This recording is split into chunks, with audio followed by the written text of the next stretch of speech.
It's hard to believe it's been 8 years since the U.S. government implemented the Cash for Clunkers program. That program only lasted a couple of months because a lot of people took advantage of it. U.S. taxpayers spent $3 billion on 695,000 vehicles that were traded in. In return, the dealerships had to destroy every engine in each one of these vehicles. Just a total waste in a lot of people's opinion. With that said, each dealership was required to use a specific procedure. The item that was used, or the product that was used, is none other than sodium silicate liquid. The procedure involves draining the oil, adding sodium silicate liquid, running the engine at 2,000 RPMs or more until the engine seizes up. Now what's supposed to take place inside the engine is that this sodium silicate becomes very hard once it experiences a lot of heat. So today what we're going to do is we're going to run this small engine with sodium silicate in it until it seizes up, and then we're going to take this engine, take it apart, and see what it looks like on the inside.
Well, I just finished draining the crankcase of sodium silicate.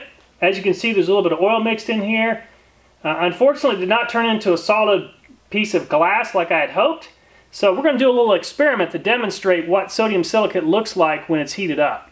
So what I'm going to do now is a demonstration. I'm going to take this sodium silicate. I only have about 4 ounces, 3-4 ounces left. But I'm going to dump it inside this old pan. And we're going to heat this up and see what happens.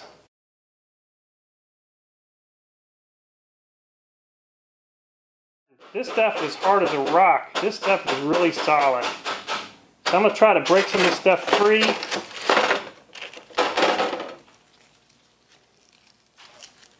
Almost feels like styrofoam. It's really hard and it's just brittle. So this is what they use for Cash for Clunkers, and it works well for destroying engines. Even though it's not very heavy and it turns into, like I say, it looks like feels like a styrofoam.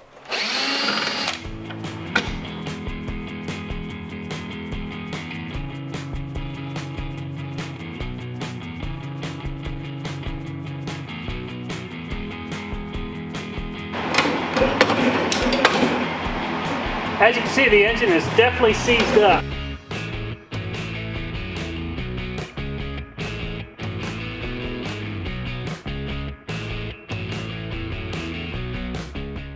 Okay, right up in here you can see the sodium silicate on top of the cylinder head. You can also see a lot of sodium silicate build up inside the engine. So there's some right here along the top of the cylinder, as well as there's some right along the top of the piston.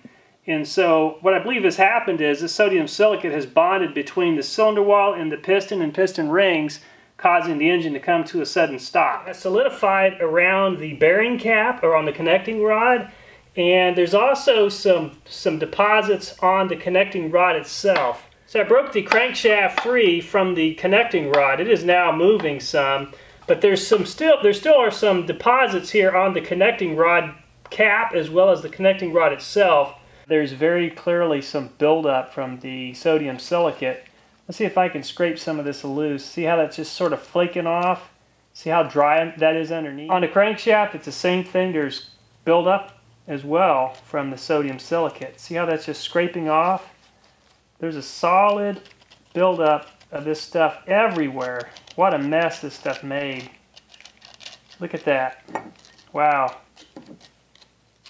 Okay, it looks like this stuff bonds anywhere there's hot spots. And right here, again, there's a little bit of buildup.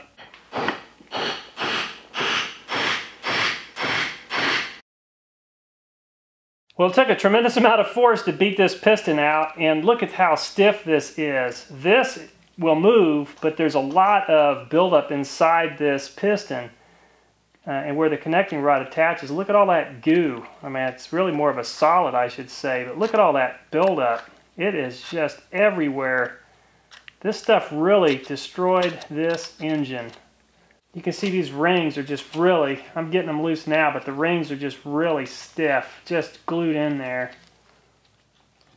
The rings are just really binding. I really don't like tearing up a good engine, but I really do benefit from these types of projects. I learned a lot today. I learned about why sodium silicate was used. I also learned this stuff is really bad stuff. It will tear up an engine quickly, and there's no way for an engine to be restored once it's been damaged by this material. I would just totally toss the engine if I ever came across an engine that had this sort of damage.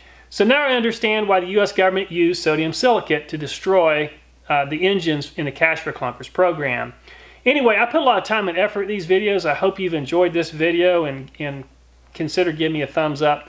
If there's something I could do better, I would really like to hear that as well, because I'm always trying to make these videos both educational as well as entertaining. But just want to say thanks again for watching the video, and I look forward to seeing you next time.